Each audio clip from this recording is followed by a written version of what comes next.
It is Women's Basketball Media Day across the River States Conference, and we are talking women's basketball here at the University of Rio Grande on this afternoon. And we are joined by Kaylee Darnell and by head coach David Smalley. I'm Randy Payton. Coach, 26-6 last season.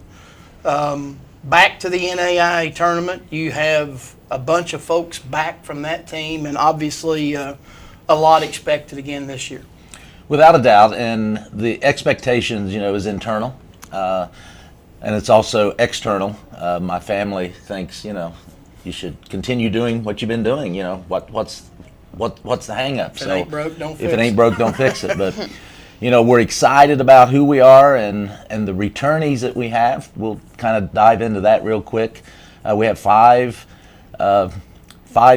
six seniors within the program, and one junior, and I believe maybe one sophomore, and then a plethora, and I had to look that word up, but that means several freshmen. So, and I think once we get the upper level experience with our juniors and all of our seniors, and the freshmen, once they start coming together, I think things are going to really, really gel. But between now and then, we could have some daunting times and experiences. But excited about who we are and what we have coming back. We have great senior leadership. Miss Darnell, you're going to get a talk to here shortly. We have 4 seniors that have been here their entire career, and I'm kind of throwing these stats out there, but they're like 85 wins and 11 losses in their 3 years that they've previously been here. So, and so the expectations and internally what they want to get accomplished, this is water under the bridge, and it has nothing to do with the present. But they've won the league the last 3 years, won the league tournament the last 3 years. So why not four-peat? And that's kind of their driving factor, and maybe Miss Darnell will talk a little bit about that when she gets the opportunity. But we can't live in the past. Daddy always said, that's water under the bridge, and don't keep looking in the rearview mirror. You got to look straight ahead, and I'm excited where we are right now with the makeup of our players, with the makeup of our team, with the expectations and the leadership that we have within the elders, the new players coming in. There's a lot of talent, a lot of great young ladies that's just waiting for their turn, and we got several freshmen that's going to see tons of quality minutes and playing time. So we're looking forward to getting this year kicked off, and it starts soon. I mean, we had a couple scrimmages coming up, and then November the 1st we're up at Lawrence Tech, and then we go to Siena Heights. So it's that time again. If you listen clearly right now, you can hear the ball bouncing. It is bouncing, and it's time to tip it off. You talk about the expectations that you have within the program. Well, I guess that spreads out into the conference as well. Picked as the number 1 team in the preseason coaches poll, 10 out of the 12 first place votes, and obviously, I guess that means that the target is affixed to your collective backs again. Well, it is, and we've talked a lot about that within our team, and that's a badge of honor. I mean, we like that. We want that. You'd already mentioned we were preseason picked, then right behind us, Oakland City, St. Mary the Woods, and Shawnee State. And let me tell you something. Any one or two, or hopefully any 3 of those 4 teams could find themselves in the national tournament just based on their abilities and what they're going to have accomplished by the end of February, by the time that rolls around. I think Oakland City, Coach Fakara Hawkins, she's always been knocking on the door, just a tremendous program, and she's got several players, back, and they went to the national tournament last year as well. St. Mary the Woods, Coach Terry Bowe, they've been coming on, and they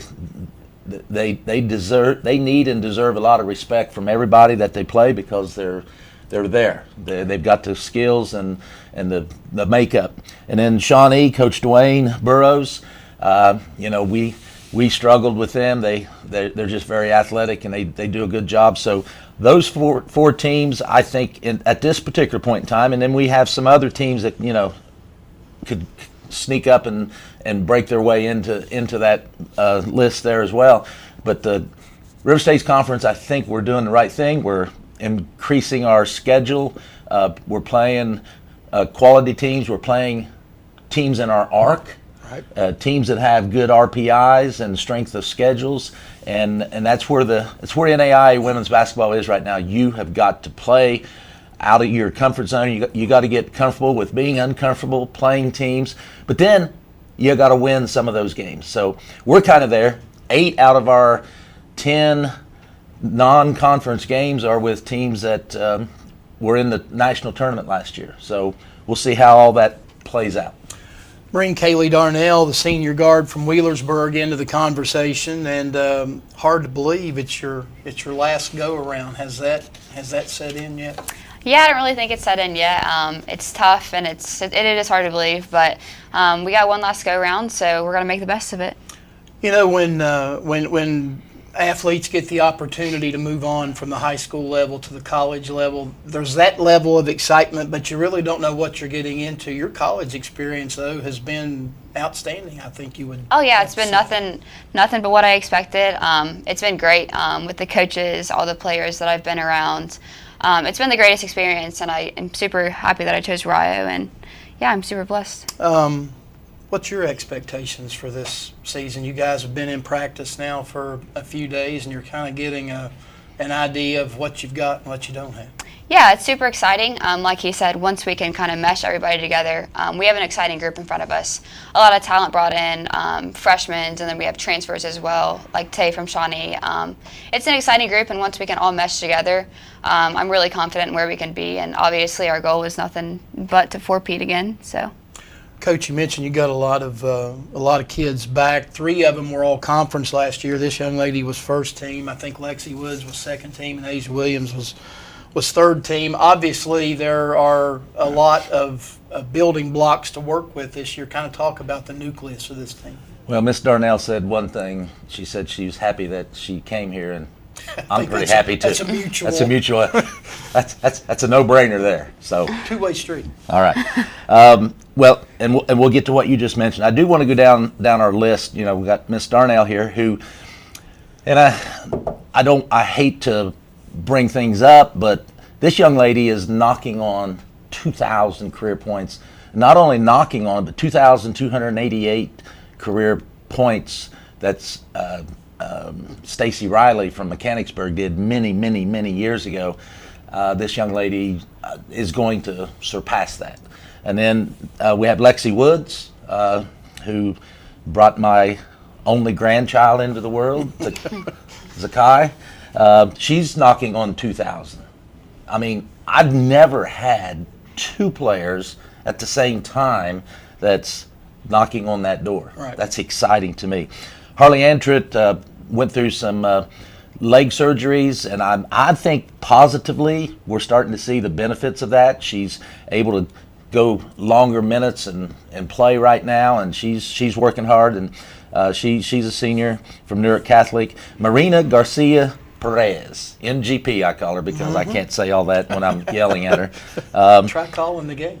Yeah, we're classifying her as a senior. She may have 1 year of eligibility left, but in respect to her, I think she's wanting to go on with her biochemistry. I mean, she's like a 3.98, You could put our GPAs together and probably doesn't go up to 3.98.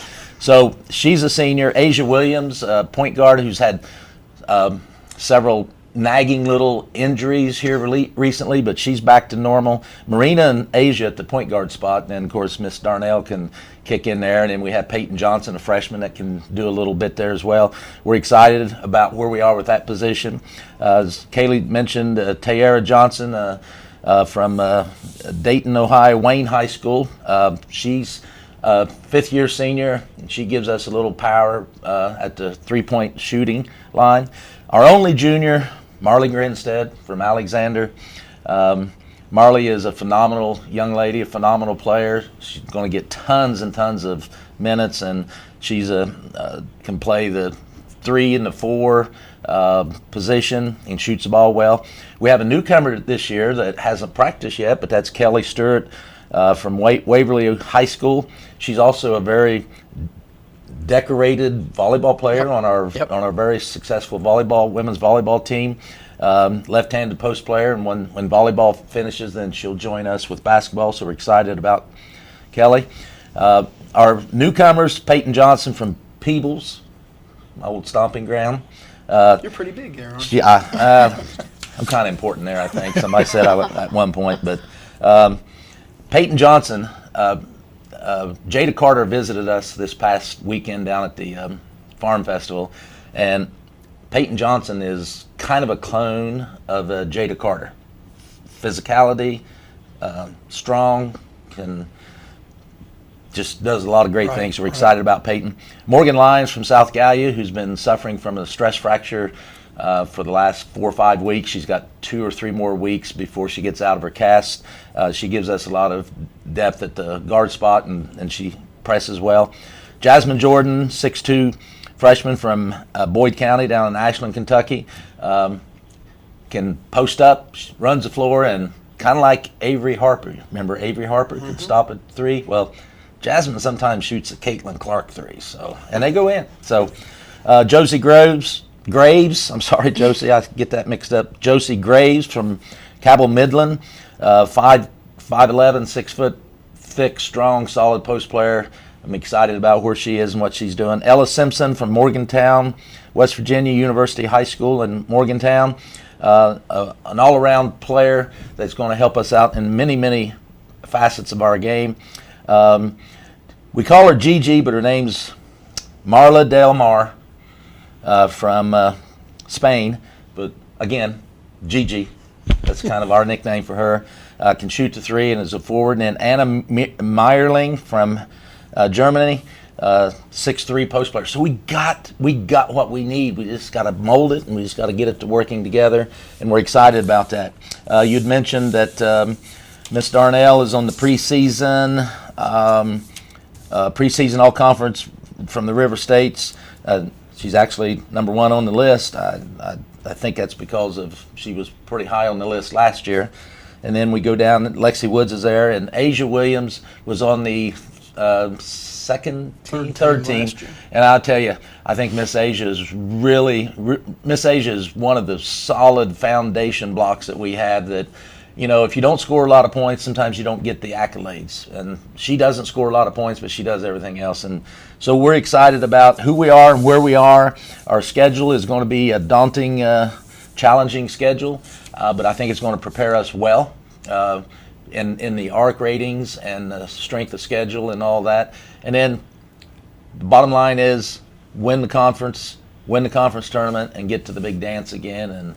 And we're excited about where we are. Kaylee, one last couple of questions for you. One, you strike me as somebody who relishes the role of being a team leader. Talk about that and these newcomers that Coach mentioned. Who's the 1 or 2 that excites you the most to get the opportunity to play with? Yeah, I was a captain, I want to say 3 out of 4 years in high school, so that kind of just carried over into my college career. It's been nice being that leader, though. I'm kind of vocal on the court and stuff like that. So it's been nice just to kind of lead people in the right direction and try to prove a point to them of where they need to be and what they need to do in our program. And I feel like I have a pretty good gist of what he wants us to do as a program. But as far as the newcomers, obviously we're excited about Jasmine. She brings a lot of height. She can rebound the ball, finish it, and like he said, she can shoot the 3 at a high percentage. Payton Johnson, there's nothing that you can't be excited about her. She's always smiling. She's happy out there, and she gives you tons of effort. So she's just really exciting. Those 2 there, they bring a lot to the table. And once we can get them kind of meshed with us, which they're getting there, we're really, really close. Once we can get them meshed with us, it's going to be really exciting. Coach, as we wrap it up, you kind of mentioned it early, the top level of this conference, but the conference overall has a bit of a different look this year. No Point Park, no Ohio Christian.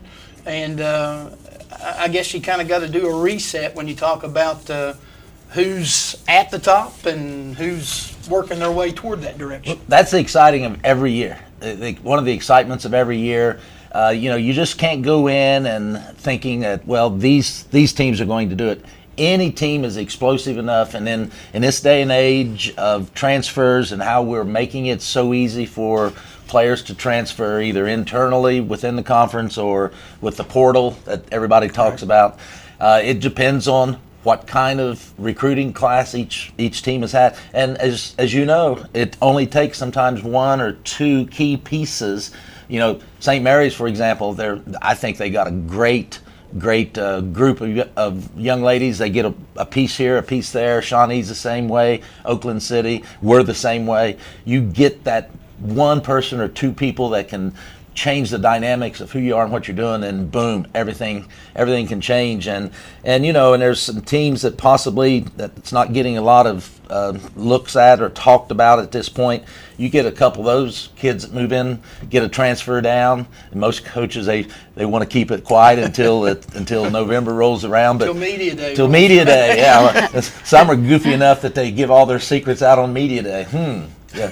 But life is life, It is what it is, and in this day and age with our mandatory scouting, I just assume we just send our playbooks to everybody and just forget about it, and here we are and make it happen. But I'm excited about our league. I have the privilege and the honor of being a Raider in our ARC in the top 25, which we have a seminar tomorrow, and we'll vote on that, and the top 25 will probably come out into this week or early next week. So it all starts, and we're right back into it, and it's hard to believe that it's that time of year again, but it's time to get to work, Randy. That it is. That is the word on the University of Rio Grande women's basketball team on this River States Conference Media Day.